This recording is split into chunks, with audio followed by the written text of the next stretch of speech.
जय मसीह। मैं अपने YouTube channel Hindi Bible school में आपका स्वागत करता हूँ। आज हम यिर्मयाह 29:11 के बारे में जानने जा रहे हैं। For I know the plan I have for you, declares the Lord, plan to prosper you and not to harm you, plan to give you hope and future। Hindi में पढ़ते हैं।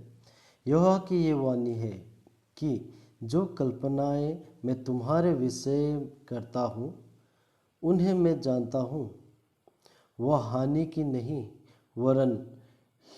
वरन कुशल ही की है, और अंत में मैं तुम्हारे आशा पूरी करूँगा। आमीन। जो प्रभु कहते हैं कि हमें कोई चिंता करने की ज़रूरत नहीं है, क्योंकि हम सब के बारे में प्रभु के पास में उनका योजना है हम सब के लिए। वो कहते हैं कि हम कभी भी परेशान होते हैं तो हम क्या करते हैं कि हम ईश्वर को भूल जाते हैं और हम अपनी ही सब कुछ करने लगते हैं और परेशान होकर हताश होकर हम लोग बैठ जाते हैं। लेकिन ईश्वर क्या कहते हैं कि चिंता मत करो, मेरे पास में तुम्हारे लिए एक ठोस प्लान है, योजना है हर किसी के लिए।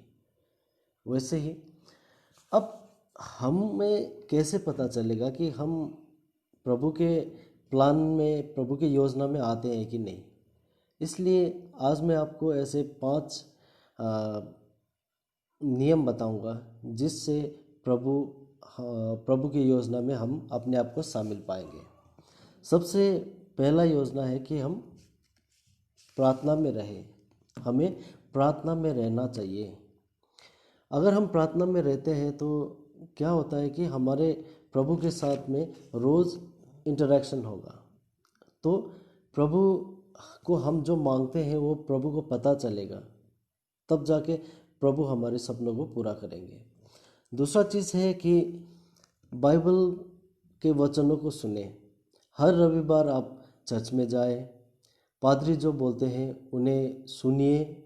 सिर्फ सुनने से नहीं होगा, अमल करना पड़ेगा। पादरी के बात पे हमें अमल करना पड़ेगा, और जैसे हम अमल करते हैं तो क्या है कि परमेश्वर जो पादरी के जरिए से हम सुनते हैं परमेश्वर का वचन, वो परमेश्वर का वचन क्या है, हम परमेश्वर का वचन हम सुन के अगर अपने जीवन में अमल करते हैं तो वो अमल किया हुआ चीज़ जो है हम परमेश्वर के वचन को मान रहे हैं, इसलिए परमेश्वर हमें उस योजना में शामिल करते हैं। तीसरा है, जो आज्ञा प्रभु ने दिया, जो कमेंडमेंट प्रभु ने हमें दिया है, उसे हमने दिल से पालन करना चाहिए। जो आज्ञा प्रभु हमें देते हैं उस आज्ञा को हमने दिल से और सच्चे मन से पालन करना चाहिए, तब जाके हमें प्रभु की योजना में घुसने का या प्रभु की योजना में शामिल होने का मौका मिलेगा। और चौथा है कि एक धर्मी समुदाय की तलाश करें। हमने क्या करना पड़ेगा कि नेगेटिव लोगों के बीच में नहीं जाना है, हमने जो नकारात्मक लोग होते हैं उनके बीच में नहीं जाना है, लेकिन एक अच्छे धर्मी समुदाय जो हमें प्रभु के काम करने में के लिए प्रोत्साहित करे, इनकरेज करे कि हाँ ऐसा करना चाहिए, वैसा करना चाहिए, जो हमें गाइड करे और प्रभु के वचन सुनाए। ऐसे समुदाय में जाके हमने उस समुदाय को फॉलो करना चाहिए, उस समुदाय के साथ में मिलके प्रभु का काम करना चाहिए, तब हम प्रभु की योजना में होते हैं। और उसके बाद लास्ट में आता है सत्य की मान, मतलब फॉलो द ट्रूथ। हमेशा सच को साथ में लेके चलना चाहिए। सच क्या है? सच बाइबल है, और बाइबल के जितने भी वचन हैं वो प्रभु के वचन हैं। तो उस वचन को साथ में लेकर हम चलते हैं तो प्रभु के योजना में हम लोग पूरी तरह वहाँ सेट होते हैं। अगर इन 5 चीज़ों को हम लोग ने कर लिया, जैसे मैंने बताया था कि प्रार्थना में रहिए, बाइबल को पढ़िए, प्रभु के कमांडमेंट जितने भी आदेश हैं उसको फॉलो कीजिए, एक धर्मी समुदाय को ज्वाइन कीजिए, और उसके बाद मैंने बताया था कि सत्य का साथ दें।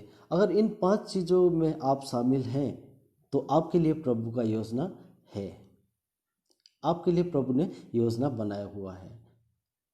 तो हम चाहते हैं कि आप सब इन 5 नियमों को पालन करें और प्रभु की योजना में शामिल हो जाए, ताकि आपको प्रभु बहुत ढेर सारा कामयाबी दे और सक्सेस दे, आपके सारे परिवार को आशीष दे।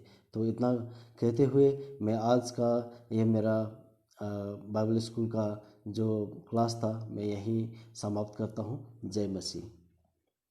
अगर आपको मेरा चैनल में कुछ भी अच्छाई लगती है तो कृपया इस चैनल को सब्सक्राइब कर दीजिए और प्लीज़ लाइक कर दीजिए और शेयर कर दीजिए, ताकि ये जो ईश्वर का मैसेज है ये बहुत लोगों तक पहुंचा दीजिए। इसमें अगर आप ये मुझे मदद करेंगे इस चैनल को आगे बढ़ाने में और लोगों को शेयर करने में, तो ये आपका भाई विक्रम परियार बहुत आपका आभारी रहेगा। जय मसीह।